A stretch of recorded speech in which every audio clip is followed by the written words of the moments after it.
In today's news, why Tyrell Malacia has been absent for Manchester United. Tyrell Malacia has been a long-term absentee for Manchester United because he's recovering from surgery after a knee injury. Malacia last played for United against Fulham on the final day of last season, and he was absent throughout the entirety of pre-season due to his injury. Malacia sustained the knee injury last season, and the club initially looked to manage it with pain injections, but surgery was eventually required. It's understood the player was on crutches after the injury, and he spent some time in the Netherlands to recover. He's now back in Manchester, and sources have indicated he's expected to return before the new year. Malacia last played a competitive fixture for the Netherlands in the semi-finals of the UEFA Nations League on June 14, appearing from the bench in that game for the final 15 minutes as his nation were defeated 4-2 by Croatia.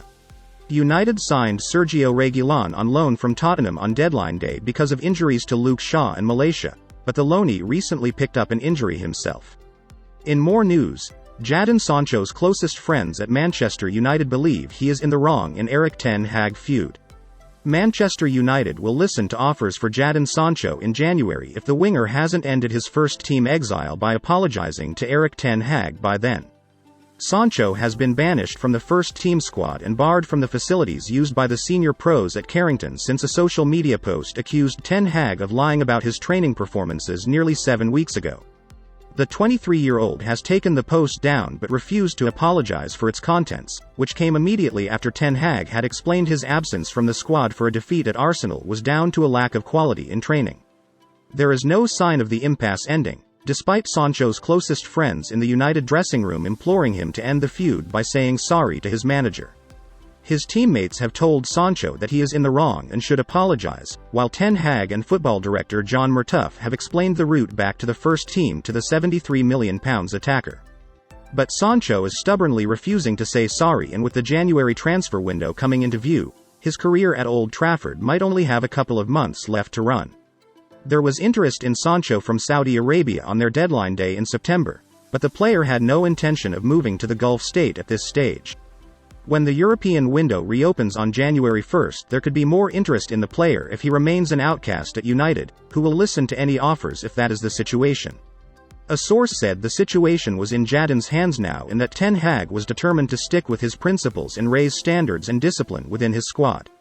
That is an area United wanted him to crack down on when they appointed the 53-year-old, with some first-team squad members disappointed at the breakdown in standards during the Ralf Rangnick era, to the point that they went over Rangnick's head to complain about what was happening in the dressing room.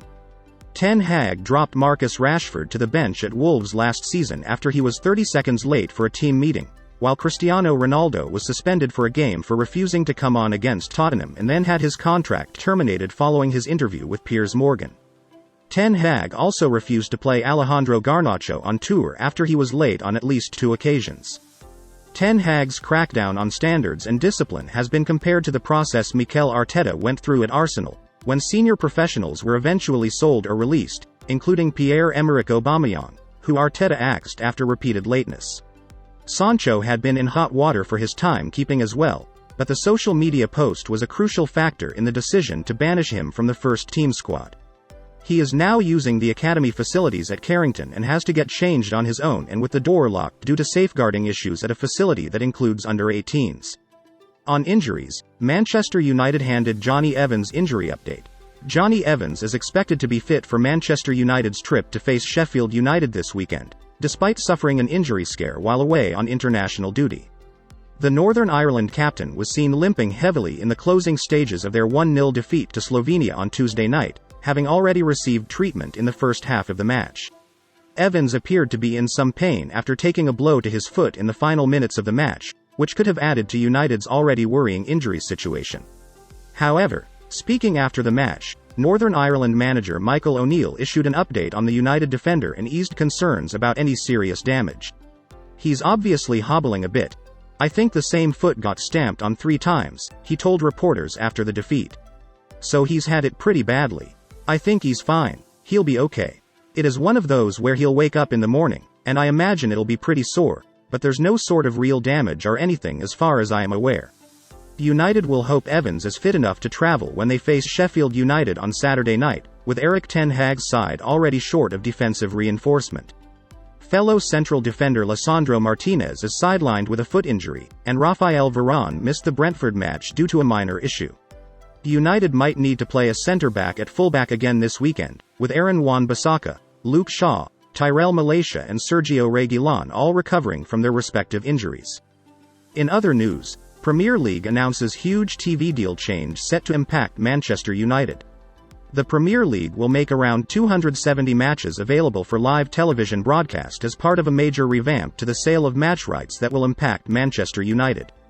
The current broadcast deal consists of around 200 matches, with Wednesday evening's invitation to tender, ITT, confirming the increase among a number of changes. These alterations will come into place for the 2025-2026 campaign, when the current cycle ends. Despite calls for the contrary, Premier League teams decided to keep the Saturday 3 p.m. blackout in place, with the significant increase in matches coming from elsewhere. Significantly for United, all Sunday 2 p.m. kickoffs will be shown live on TV. In recent seasons, multiple matches have kicked off on Sunday afternoon due to teams' midweek European competitions. There has been frustration among fans that only one of those games is shown live on Sky Sports, but that looks set to change. There has also been an increase in the number of midweek rounds, from 4 to 5, while the usual Saturday 12:30 p.m. and 5:30 p.m. slots will remain in place, as will the Sunday 4 p.m. and Monday or Friday 8 p.m. options. The ITT also confirmed the decision to show all 10 final day matches live on TV simultaneously.